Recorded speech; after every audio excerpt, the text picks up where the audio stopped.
Good morning, everybody, and welcome to Ted Davies Artistry. I am Ted Davies, and we're doing some drawing today. Hopefully, you guys can hear me.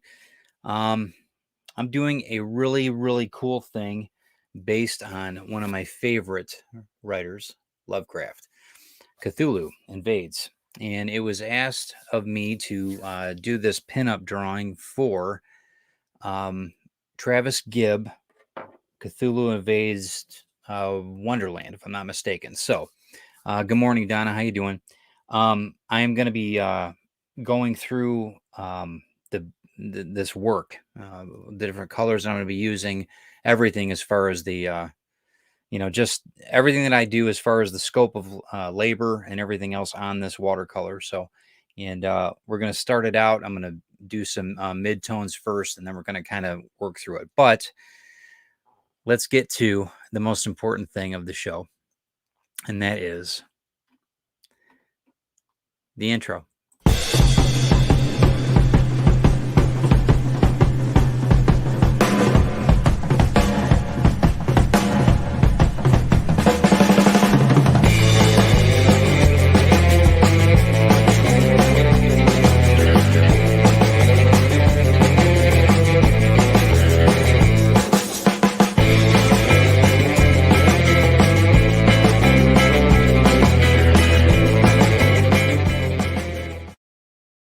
So welcome. Like I said earlier, I am Ted Davies, and this is Ted Davies Artistry. Actually, we're doing a live draw today. So, but this channel is based around creativity. So, if anybody that you know, or that even if you are aspiring artist or a writer, check out what I'm doing on YouTube. I've got a lot going on. We do a ton of different material on here.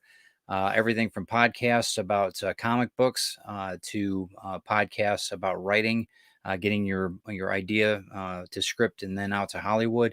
There's all kinds of things that we do here on TED Talks and Ted Davies Artistry. So check out everything that we're doing.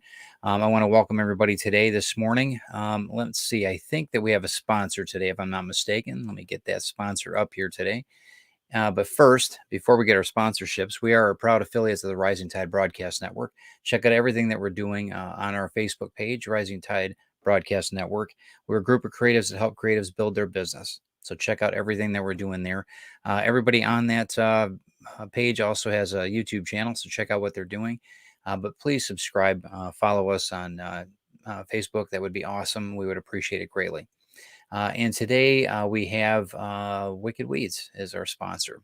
So check out everything that Wicked Weeds is doing. They're also on Wicked Weeds MI on Instagram. They're a dry goods, spices, and custom blend teas. What they do, and they do a really great job in it. So if you like something a little bit healthier, check out what they're doing. They're awesome. Okay, so let's get to some of the comments. Good morning. Hey, Willow. Hey, Sarah. Hey, Glenn. How you doing? Hopefully you're faring well today. I hope everybody's in good health. I know we've all been kind of struggling with all that recently, so hopefully everybody's in good health. Like I said, today what we're going to do is first off, I want to talk to you about the Ted's Library. It's a new thing that I'm doing now on this channel, and it's basically showcasing the books that I'm interested in or that I've invested in Kickstarter this last few months, or other authors that I'm enjoying their books. This one today is called The Collectors, and this is actually a comic book annual that's put out every year.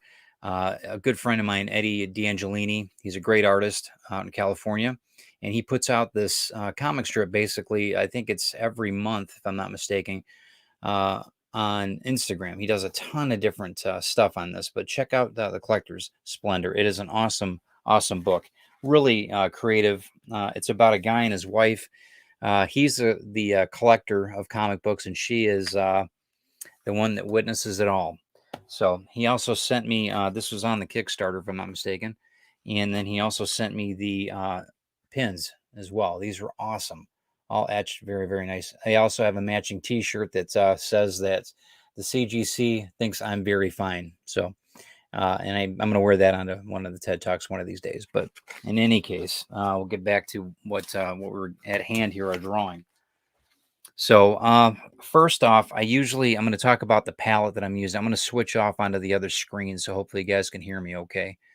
Let me see, Add add this this to to it, and it, then and then we'll we'll bring bring this this up. up. Let Let me me know know if if you you guys guys can can hear hear me. me. And let me Let me plug plug in. in. I'll I'll be be right right back. I back. I gotta got to plug plug in in this. this.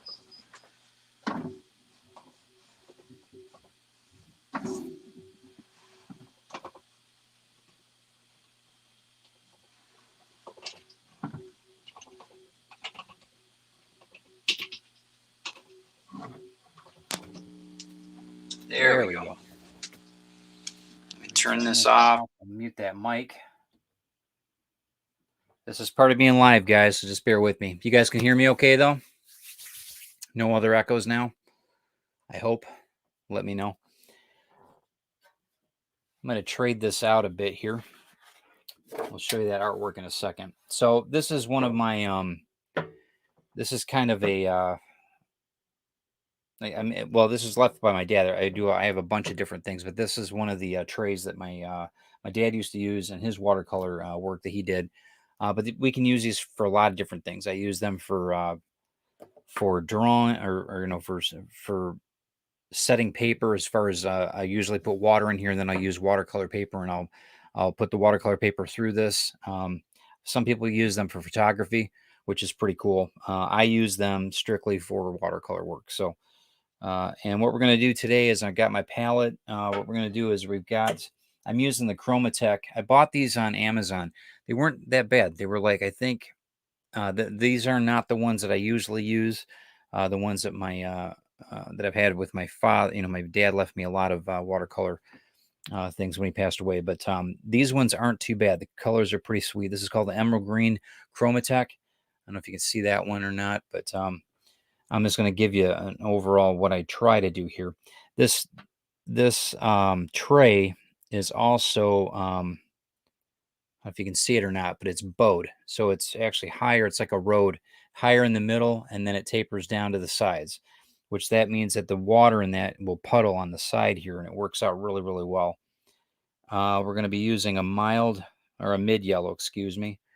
Mid yellow is going to be the other color that we're going to be using. I'm going to blend these out. You'll see that in a minute here.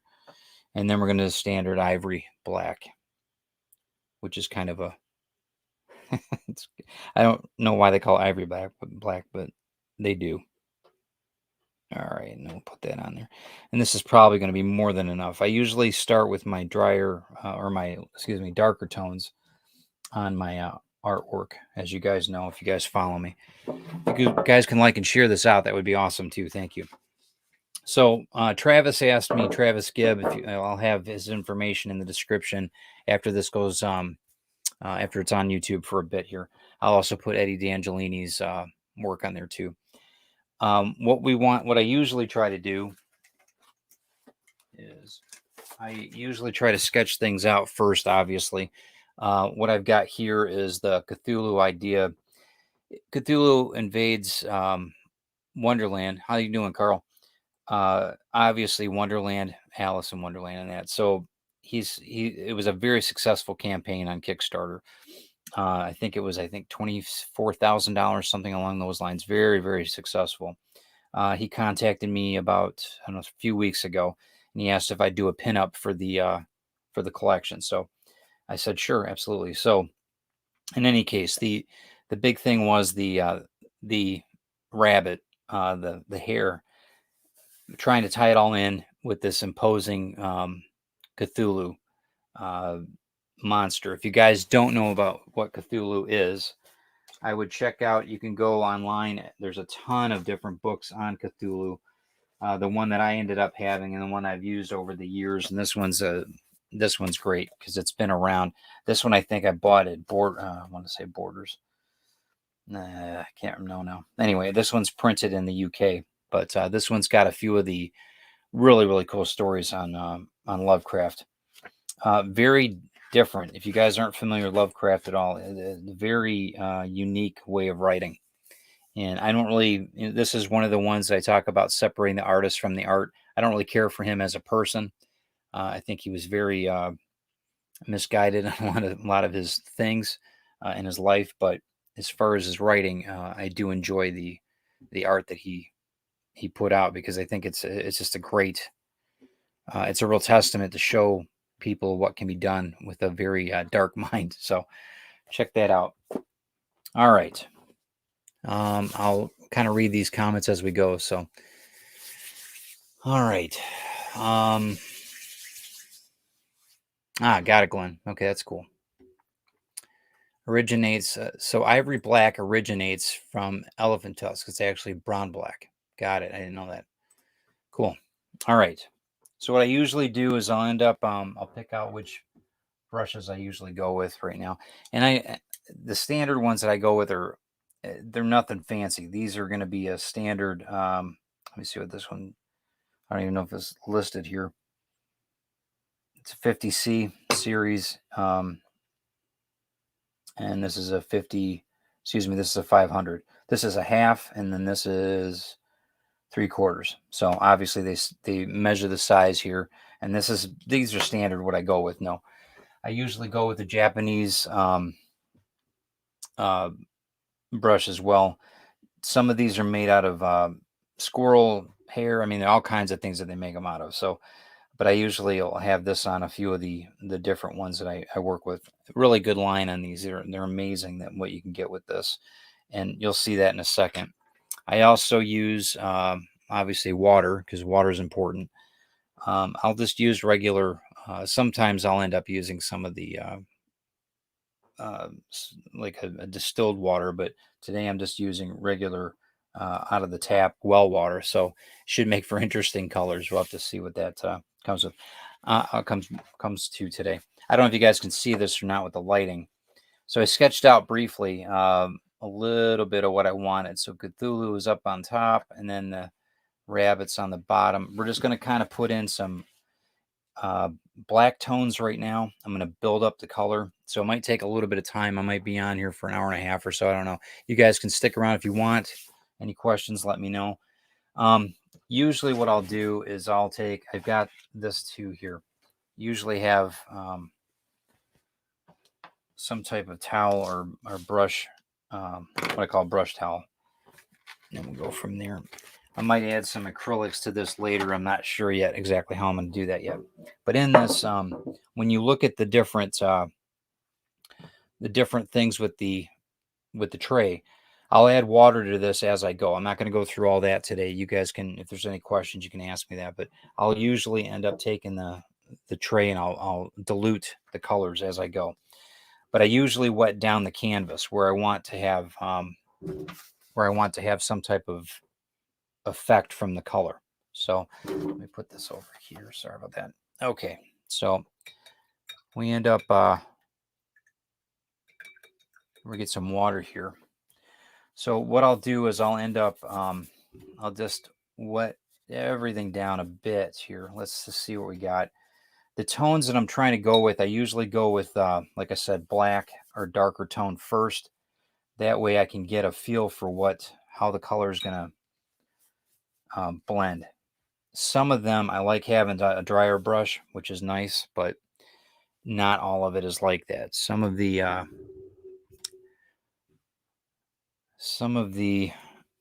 avenues I try to do, and it really just depends, because some of the stuff I really like having a drier brush. I think it gives more effect to it, and I think that there's a real amazing finish that you can have on this. But in any case, I'm just going to throw some water on here. We're going to see what the darker tones do, and we're going to see what happens too with the way that the rabbit comes out, because I want the rabbit to be white. I might throw some acrylic on there afterward. We'll have to kind of see. But let's mix in some of this this black. I've been pretty happy with the and some people stretch their boards down. I don't. I'm like, whatever. Just let it roll. I'll end up doing some of the work here. You can see how this blotches, and that's what I'm trying to do. Is I'm trying to build up a cloud effect. So, and it's okay to make mistakes on this. They're happy accidents, like Bob Ross says. So just let it roll. Don't worry about the craziness of being perfected or the perfection of it all. How you doing, Chad? Hopefully you're doing well, man. And again, some of you like Chad, I know Chad's very meticulous in his artwork. It's fantastic artist. I've been very impressed with a lot of his art. For me, I'm like, the imperfection is the perfection, for me. I think that's I just think it's a better way to go on it. But each, to each their own. Okay, let's get a little bit of water here. And again, it doesn't have to be perfect. This might have to take a minute to dry, so we're going to have to I might have to work with it a couple times. And I might want to add I might add purples in this later. I don't know. We're just going to kind of see what happens with it. It's going to look like a motley mess right now, but you can see on the dry brush how it gives it kind of a sweet effect. I really, really like that.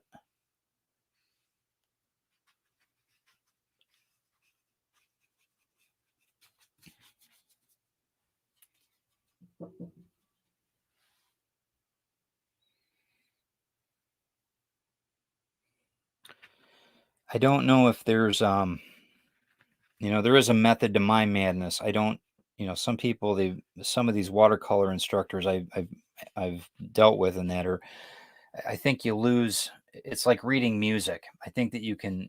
I shouldn't say that because there's a lot of people that can read music that play beautifully, but I think it kind of stunts the growth a little bit. I can't read music. I create a lot on the piano and that, and I know that sounds very arrogant, but I think that with watercolor you kind of have to go with your gut. Um, and I think with any medium for that matter, but especially watercolor because it's instant, man. This is it. Once it's down, that is it. You're toast. If you don't like it, you're gonna have to start over. You can always add something with acrylics or whatever under it and that, but that's fine. But I'm trying to get a feel for once this dries, I'll be able to add a tone of green over it or what have you, and I can also bring out a lot of this with ink. So in time, what I'm going to do is I'm just going to first off just go with this, get a base down of this, and then we'll see what happens. I wanted to make sure that people know that you can make mistakes on it. It's not a big deal if you do. It's not the end of the world. It's just watercolor. But I usually I'll just add as much as I can on this. And then what I'll do is I'll end up I've got a secondary lamp on here too that's on right now. I actually can turn it off here. So this is incandescent. This is fluorescent coming up here. That's the fluorescent. So, hey, good morning, Brian. How you doing? So in that, you can do a couple different things. Like I said, I'm just trying to build tones right now. There are going to be wings in the back of this, so there's going to be it kind of frames itself. But hopefully you can see what I'm trying to do here. Let me know.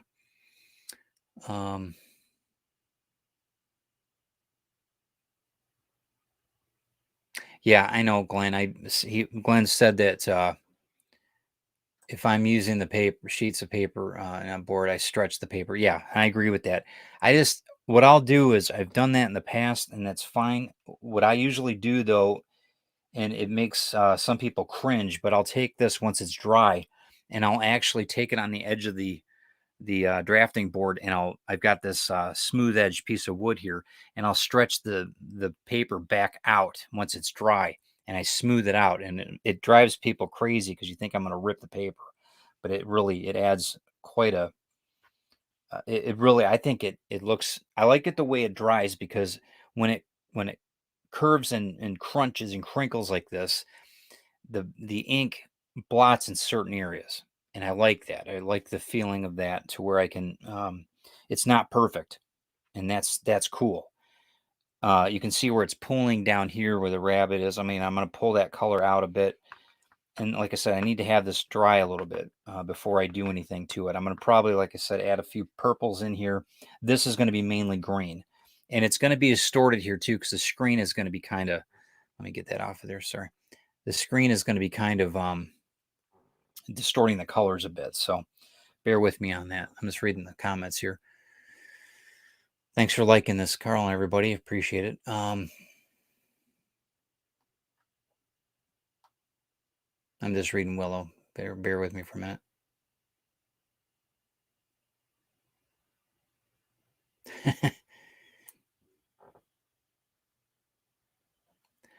That's cool, though. Steam trains are cool. I dig steam trains. I'm a big model railroad fan. So, Willow, you go for it. I hope you're feeling better, too. I hope you aren't having to deal with all the yuckiness right now. So anyway, the tones on here are going to be pretty simple. So I end up kicking on the fluorescent, the heat, if you want to call it the heat lamp, but it dries it quite a bit, pretty fast. In the when I'm not on live, I usually have a fan going or whatever, so I don't want to do that because it's going to distort the mic. And then what I'll do is I'll add, as we're going, I'll add more. But just go with your gut. Like I said, there's a lot of things on this that you might say, oh, why is he doing that? But that's just the way I do it. I just go with what works for me. Okay, so that'll dry up here in a minute. And sometimes what I'll do too is I'll end up taking the dry rag. You'll notice that this one's, it's seen a few paintings. And then I'll just dab down, and that way that helps dry a lot too. And you can see it brings out a lot of texture in this. I don't know if you can see it on camera, but man, it brings out so much texture on this. So yeah, I just let that sit for a minute or so, and then I'll start adding some more color to it. I've got a lot of, I don't know how many hours I've got in watercolor work over the last few years. I would think, God, well, I've been doing this since I was a kid. So, I mean, I've been doing this longer than I was doing architecture. So, I mean, this watercolor work is just kind of my mainstay. But there's there's something to be said for learning. Every paint stroke you learn, you know.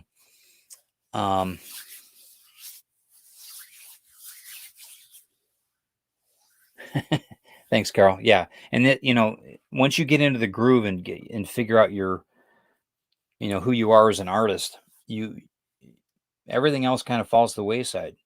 Things are going to sell; they will. Just make sure that you know that you're allowed to make mistakes, and things are going to happen that are out of your control. That's what I like about watercolor. I've said this before. It's an instant. It's instant. That's it. You've got a one shot deal to where it's a very zen thing, because it ends up it becomes this. It's like a photograph before Photoshop. When you were developing film. I mean, this is how it works. This is the way that the artist formed, the imperfection in it. Like I said, the Japanese call it wabi sabi. Wabi sabi is the imperfection the perfection in imperfection, and that's pretty much true to my life. So, what's up, Eric? How you doing, man? Okay, I'm gonna get some more darks under those eyes here.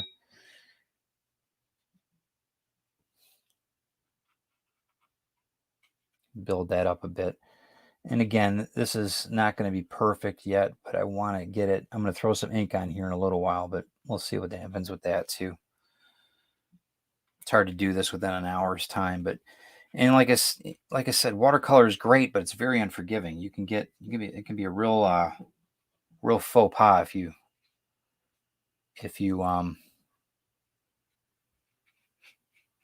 if you get scared of it, it's going to control you. So don't do that. You don't want to get to the point where you're scared and not using the medium that you love. Okay, let that dry a little bit here. That's true, Glenn. I think that,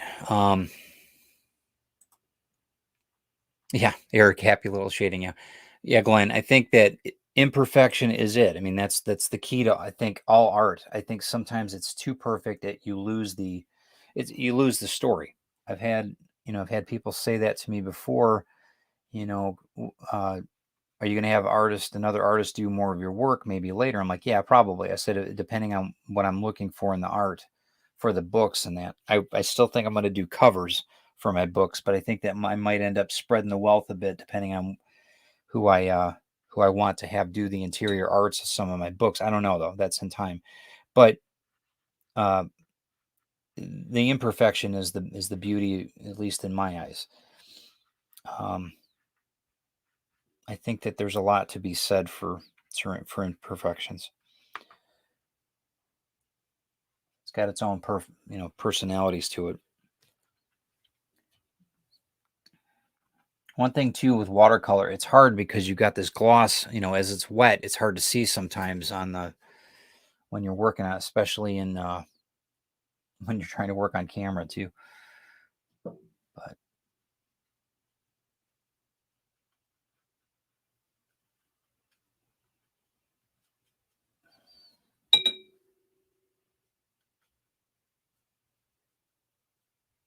just try to draw the lines down. It doesn't have to be perfect. Like I said, there's going to be some things that aren't going to be perfect in this.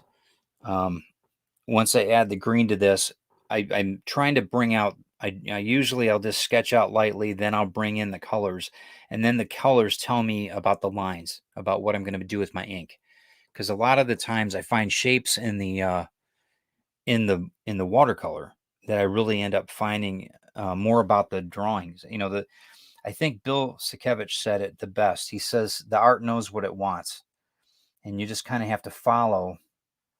You have to follow that lead, because sometimes it does know what it wants, and you're just going to have to step out of the way, uh, or if you don't step out of the way, it'll end up being ruined. And I think that that's a hard lesson to learn, especially the watercolor. But anyway,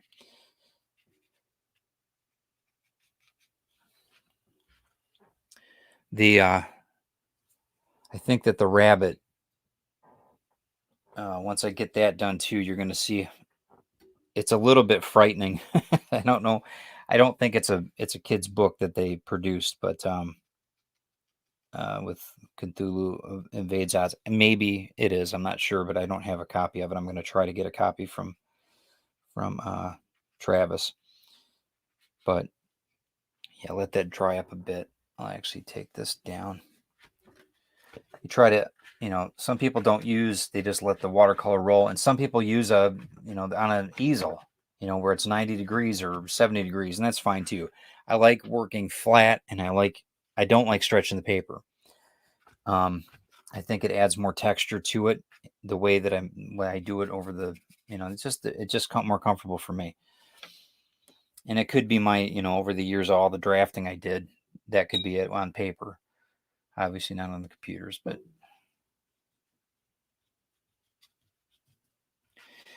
once these layers are built, then I'll start building out the texture of the land and that, or whatever I'm using, the landscape, if you want to call it that.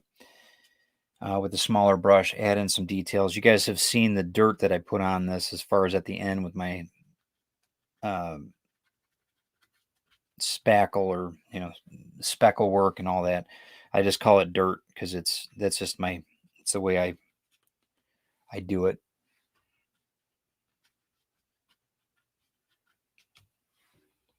And then you just keep adding just a little bit of, you don't want it muddied. That's the problem with a lot of the watercolor. It does end up getting muddied if you're not careful, especially if it's not dry. But let that dry a little bit here. All right, I'll get back to, let's see. Chad says, I like your emphasis on imperfection and enjoying the process. I would get paralyzed using watercolor because it's so unforgiving. And live drawing also is very challenging for perfectionists. Yeah, I agree with you on that. And, you take a long time on your drawings, and it shows. I mean, it's a technical masterpiece, the way that you draw. And I mean that. A lot of people don't, if you guys didn't invest in the Silence book that Chad's putting out, the second book, the first book, I don't know if I've got it readily available here. I've got it in my library, but I've been moving some things around. but the technical side of what Chad does is amazing. I think that I don't have the patience for that. I used to have the patience for that. Now it's more so an expressionist thing. Get it to the point where I'm using the art and learning from the art quickly. It's an instantaneous relationship, I think.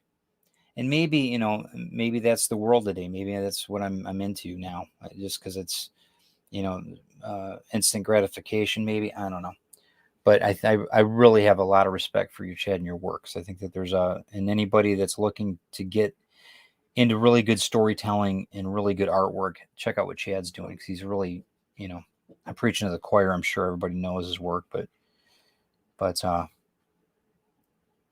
yeah, good stuff. I know that Glenn and I, we talk about that a lot too in the technical side of things. Some of the work I do is real technical, but the majority of it now, it's free flowing. Just that's it. Just it is what it is. So, and that's that's the one off, and I think it's kind of a compliment in a way, because a lot of people say, "Oh, well, your work is yours." I'm like, yeah, okay, it is mine, but it's I try to make it so that you understand that it's not trying to be quick about it and make a buck fast. It's not that. It's just the way my style is now. It's just the way things worked out now for me. But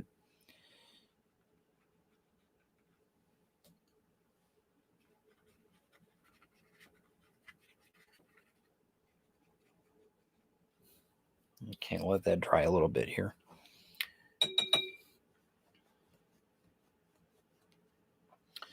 So I'm going to add a little bit of the, I'm going to go over here and add with the color of the green and the yellow. I'm going to bring in let's mix some of these colors up here. So what I'll do is I'll just take a little bit of the edge and then use that. I try to use my mediums sparingly, because they're, it costs. And I'm a cheap dude sometimes. So just take a little bit of the edge here. Not much. Water it down as much as you can, though, because a lot of it, a lot of these things, I mean, you can't, the beauty of watercolor is being its translucency. Some of the thing about translucency, though, there's nothing to hide it. So with acrylics, you can hide imperfections in the work. And that's with the watercolor. I really like the fact that you can't.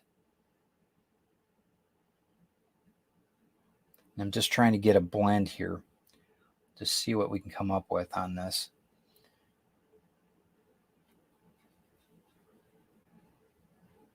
And you can see how the water trails down into the gutter, so it keeps it away from the from muddying the color. So we're just going to lay down some color here just to see what we come up with. Let's see if we can just follow some lines.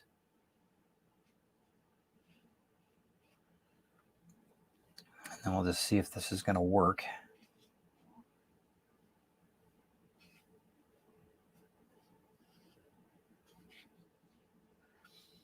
And like I said, it doesn't have to be perfect. That's the whole object of it all.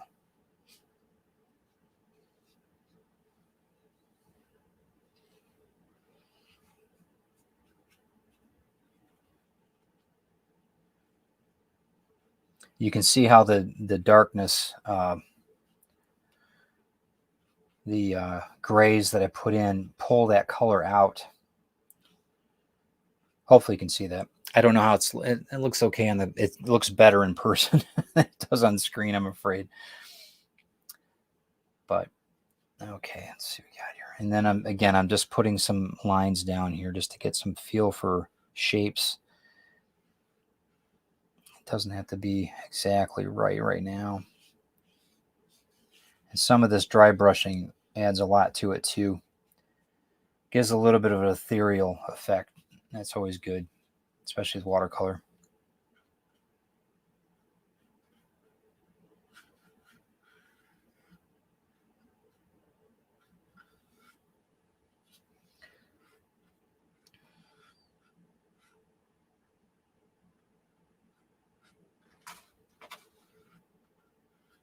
And then we'll add depth to this as we go.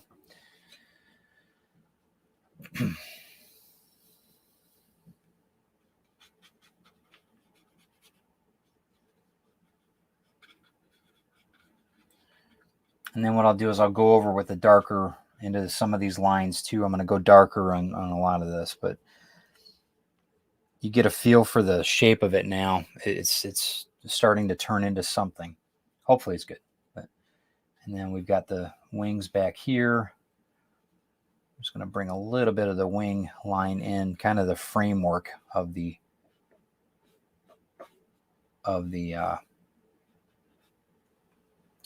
Cthulhu here.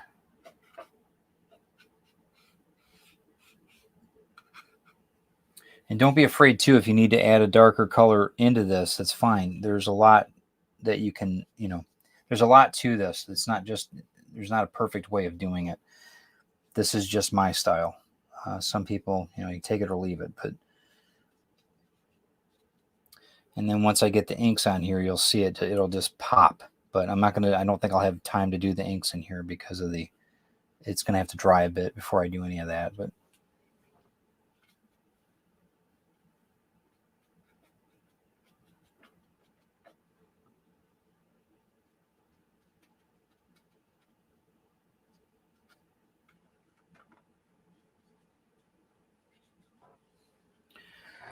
okay, it's coming together. Yeah, I know. Well, this one probably will be longer than an hour. Like I said from the get, I'm going to probably I'll work with it for about an hour and a half, maybe. See where we're at. So, what's everybody else working on while we're waiting this to dry? Glenn, I know you're working on Hatch, and is anybody else working on anything? I know I'm waiting on a few. I know Chad's sending his books out here soon. Who else do we have in the chat here? We've got Creators Outlet. Nice to see you. I'm sorry I didn't see you hop on there. Will, how you doing? Hey Rick, how you doing, man? I hope you're feeling better. Is wet blending a thing with watercolor? Yes, absolutely. From my work, yeah, because sometimes it can get real muddled, and that you got to be careful with that. I know that with this one, it's going to be real muted, and you once I get the inks down and I touch up a few things in the darker, this is all going to be really dark when I'm done. Maybe going from light to dark, from the rabbit up. But yeah, I think that's blending is essential with watercolor. I don't think you can get around it without doing any blending. Let's see.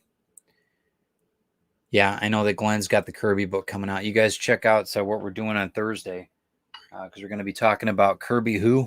If you guys might have heard of an artist named Kirby. I've got one book I really grew up reading that I want you guys to look at, because I think it's pretty awesome.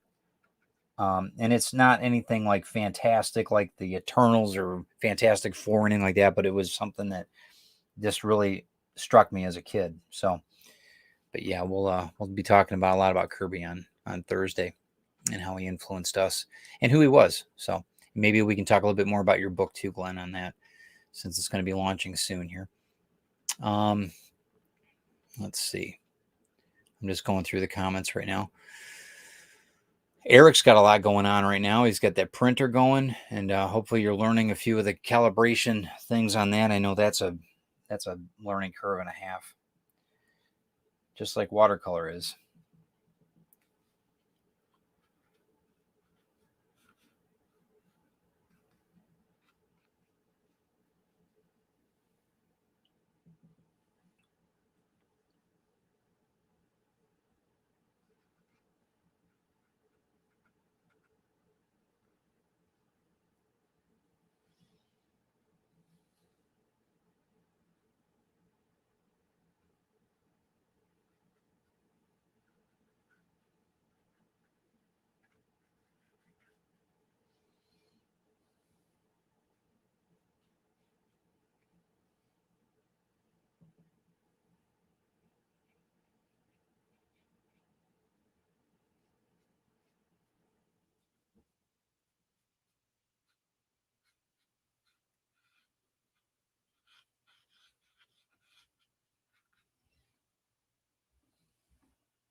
I'm actually going to be selling this piece of work too. I'm going to be giving the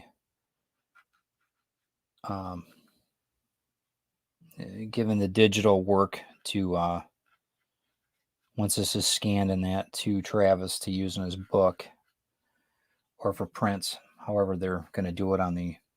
I don't know exactly which on how they're going to do it, but this original will be up for sale here. I'm going to probably end up putting it up for sale here probably this week. Depends on when it's going to be done. I got a few things I'm going to be doing with it, but yeah, so that'll be up on the market. If you guys are interested in purchasing, let me know. You can just message me. I'll end up putting the price point on it in probably on Instagram. I'll put it on Facebook too, but we'll have to see how it's. But it'll be for sale here soon.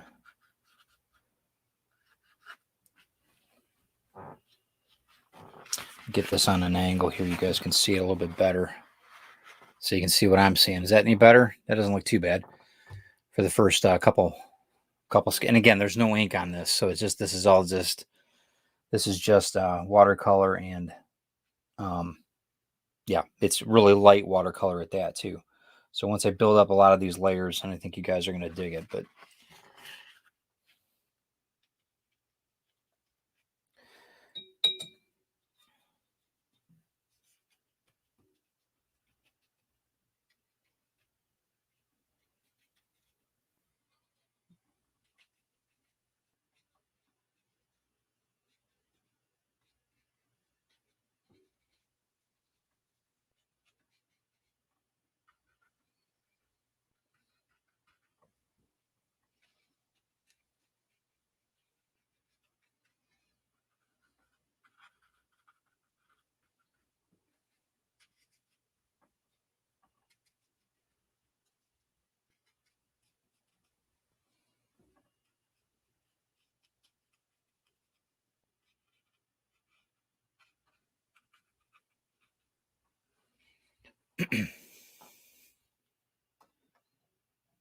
that Oz thing, yeah. Yeah, you've got I think that's a great IP. I think you did a really good job on that, Eric. I was looking through the books. I'm actually going to showcase your books on one of the Ted's libraries coming up here on one of the next shows. But yeah, it's great. I think that IP is a solid.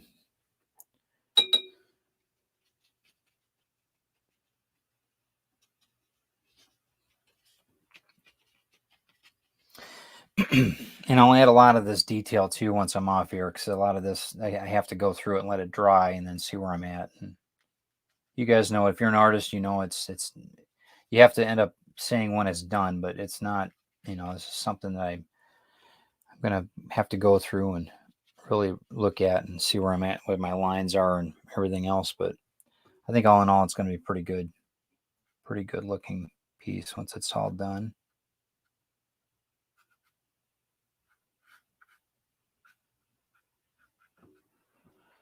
I'll darken these up too once it dries. Once it really dries, I'll be able to darken it up without making it look muddled or muddied. So that's a hard thing, especially when you're trying to work on it on a live show. But not impossible to do. But it's just at a size. This is a 12 by 18 or 11 by 17. Once it's trimmed, you end up having a little bit of leeway. I know you guys understand.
feel like a tattoo artist sometimes. They're blotting out the blood. That's one really cool thing that had happened the last 2 years. I've had people, want a lot of my artwork on their bodies, which is, I don't think that's I think that's probably one of the nicest compliments an artist can have.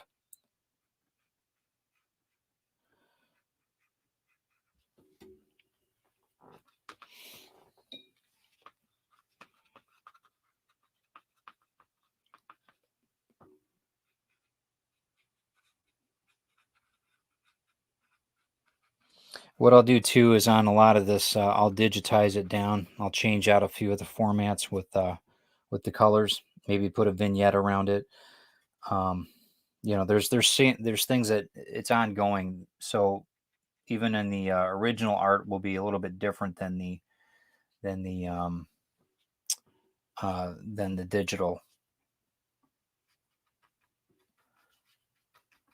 So even the people that end up getting the digital print or whatever Travis decides to do, it'll be different than the original art. So everybody kind of gets their own unique take on this piece of work, which is kind of nice.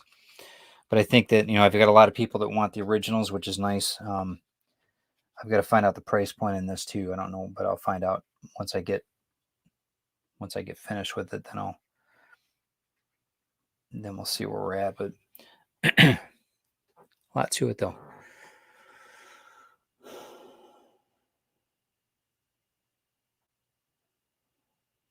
Yeah, I think that your book, I don't think I have anything to worry about. I think that there's a lot of, Eric, I think that there's going to be a lot of demand for the book. That's a continuation of the series, right? So, I mean, the spinoffs, there's nothing wrong with spinoff sides of that.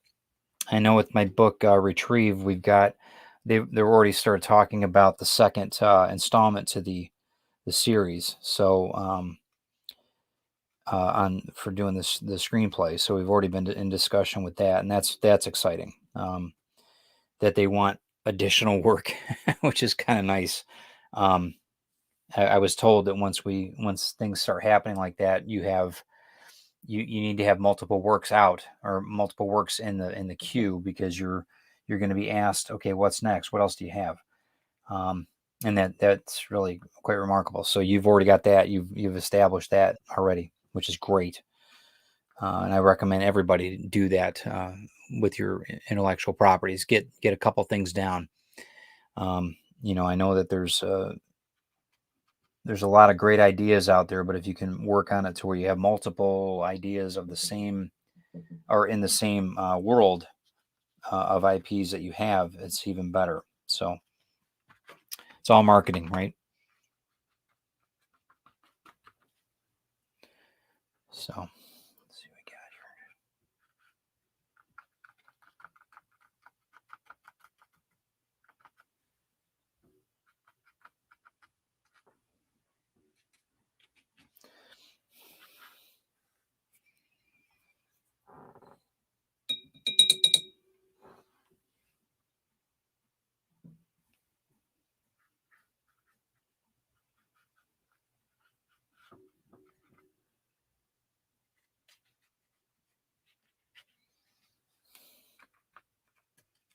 Once I start adding some purples to this and that in the background, I think that's it's going to really those shadow marks in that are really going to pop. There's a real it's kind of weird because you learn something new every painting I do. I learn something new uh, with watercolor, even if it's the way something spackles down or the way that something doesn't look right. We'll have to see when everything happens. If you guys can hear Calypso, she's barking a little bit. So I haven't been putting on the bark collar on her lately because she does not like it. So I've been trying to give her a little bit of a break with it, but that sounds like the male ladies here. So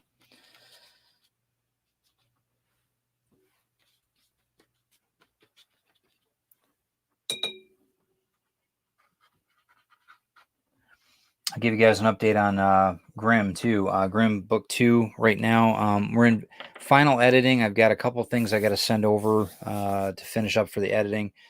The pictures I'm working on right now, I'm not putting them on camera yet because I've got a few things I've got to do with that. But that'll be all. That should be wrapped up and sent to the printers.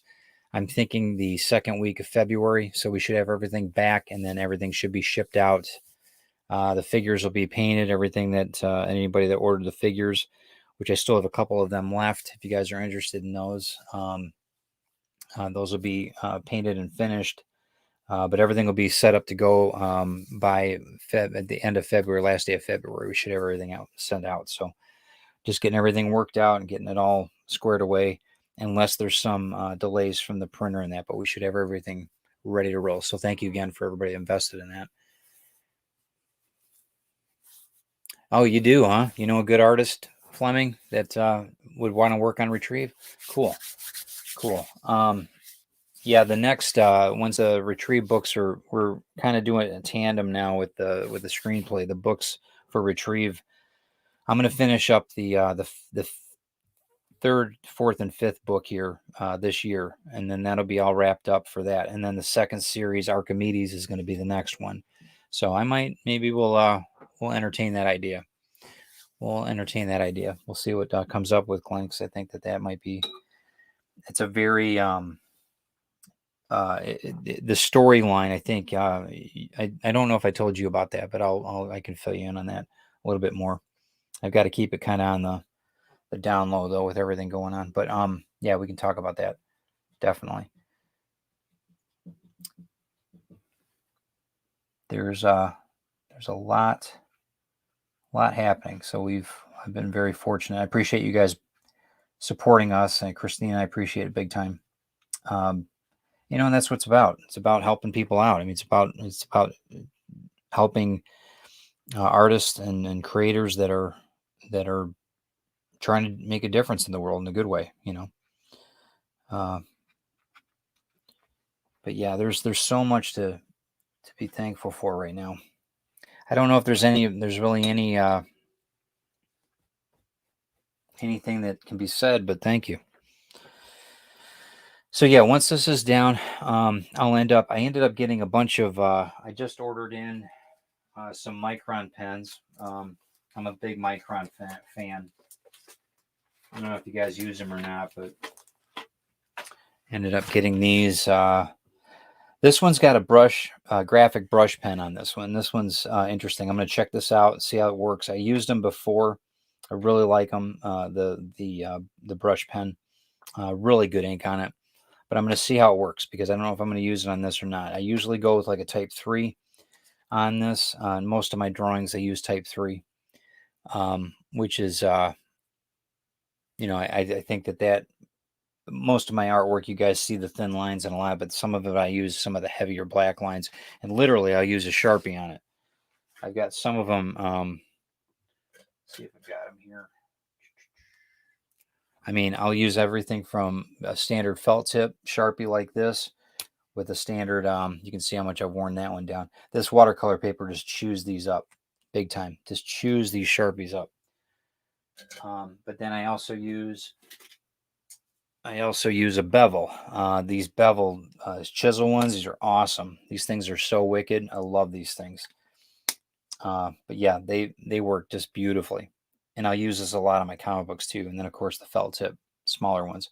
These are great, but really when the tech pens, when you're really trying to get the clean lines, everybody knows that. So unless you're working on digital, these Microns have been great. I love them. Barols or Microns, whatever. Used a ton of them over the years in art and architecture, and yeah. But yeah, so I'm gonna have to let that dry a little bit here. Yeah, it's been about an hour. I mean, I think we're about there. I think I have a few things I'm going to add to it, but I'm going to wait because I don't want it to get too muddy.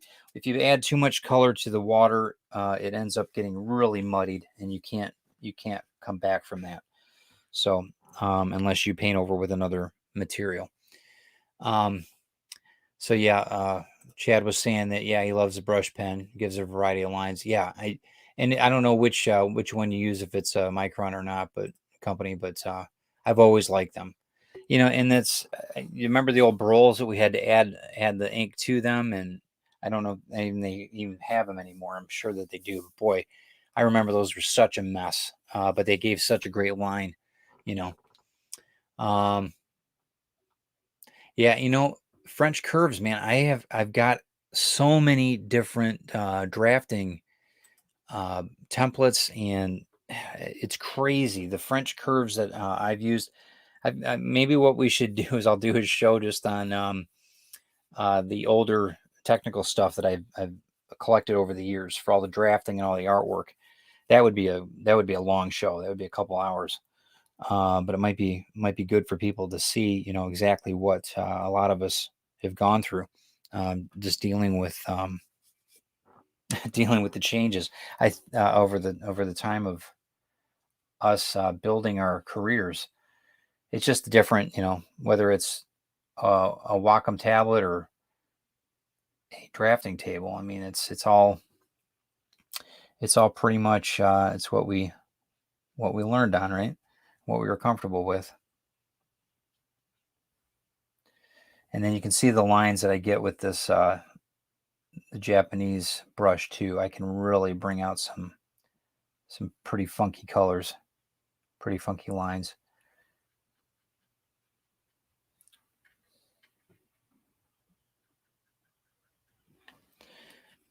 I don't know if you can see that online. Let me shut this, get that better. Maybe that's a better light. I don't know. You guys tell me. I don't know if you can see it or not. I can see a lot more on this than I think you guys can. I have to get eventually I'll end up getting another camera. I'm using the iPhone right now for this display, but and I'll add these as I go.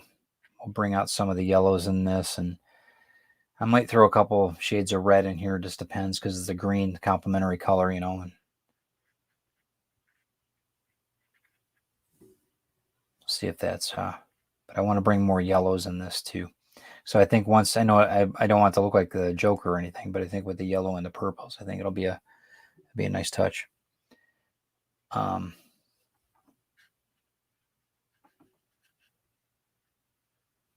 yeah, I appreciate you guys stopping in. I know it's a crazy time of day sometimes for people to come in, but I appreciate you guys doing it. But yeah, if you have any comments or anything else, let me know if there's anything I can answer for you or what have you, and I'll keep working on this for a little bit longer. See where we're at with everything.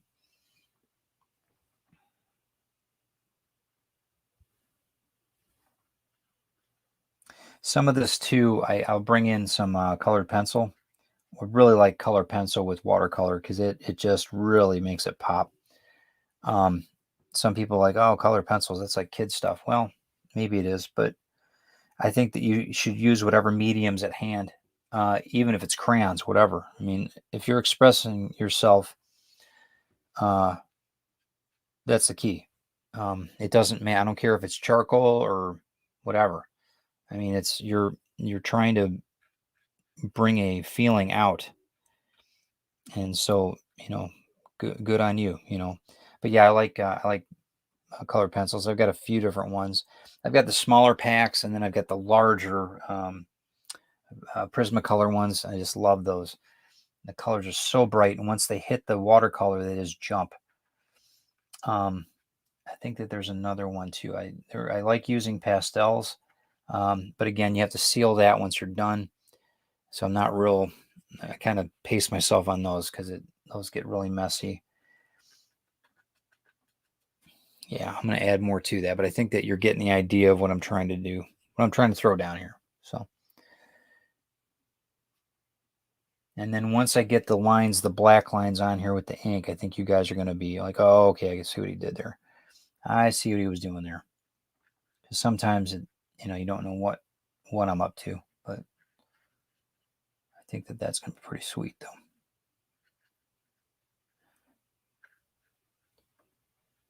And then we'll add some more on here. And I like how the paper, it's not perfectly, the color doesn't always go through everything too. I like how the paper kind of pops out.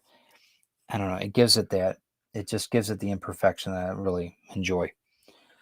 And it makes it interesting so people look at it like, oh, that's cool, or that I don't know if I like that. But it gives you a reaction. I mean, that's people. That's what art's supposed to do, give you a reaction. And sometimes, sometimes it's not always the best, but sometimes it is. You learn a lot more about yourself, I think, than you knew before by looking at artwork. So.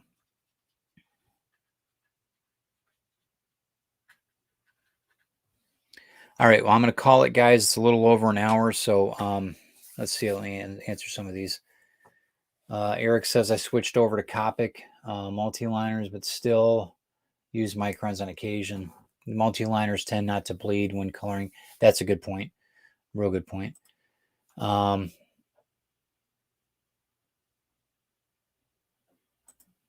Yeah, best part of all of the sharpening of the pencils with a scalpel before you begin. Yeah, I remember those days. I remember the sandpaper we used to sharpen the drafting pencils on. Glenn says an artist uses whatever he or she can find. I use colored pencils on the kids' books I produce. Works well. After all, it's not what you use; it's the talent putting it down. Yeah, that's true. You can't learn that. No, you can't. And there's been a debate. I know we talked about this on a couple of the shows, whether it's talent or whether it's technique. I think it's both. I think that there's a certain amount of divine intervention or divine talent that we have that we um, that we use. I mean, that's part of what we do. But I think that we need to learn some technical stuff too. I think that we still need to learn, how to sharpen that pencil, how to apply watercolor, or, yeah, all kinds of different aspects to how to draft. I mean, one of the best things about my career was that I learned everything traditionally first. And again, my dad was an artist; it was different that way. But I learned the traditional way to do um, fine arts, and that helps a lot. I think that, and then being introduced to computers and that type of thing really just added a whole nother layer to what I could do in architecture and in art. But yeah, so I think that we can all learn from all aspects of it. But yeah, go with what you feel is right. I like working with watercolor because a lot of it's nostalgic. I mean, a lot of it's it's like painting with my dad. You know what I mean? That's one of the reasons why I do watercolor. So, and I've gotten to the point now where it's become it's just normal for me, like with a pencil or whatever. So, I mean, the colors, you can see how I'm layering things. It's going to take a little bit of time for this one to continue to work, but I think it's going to be a really nice piece when I'm done. And I'm looking forward to selling it. But I'll get it probably wrapped up this week. We'll see how it goes. And if it's not, maybe I'll bring it up next week for a little bit. But I probably will do a part 2 on this. I don't know. We'll have to see. Maybe I'll finish it up next Tuesday. I've got to see. I've got a couple of things I want to do on TED Talks next Tuesday. But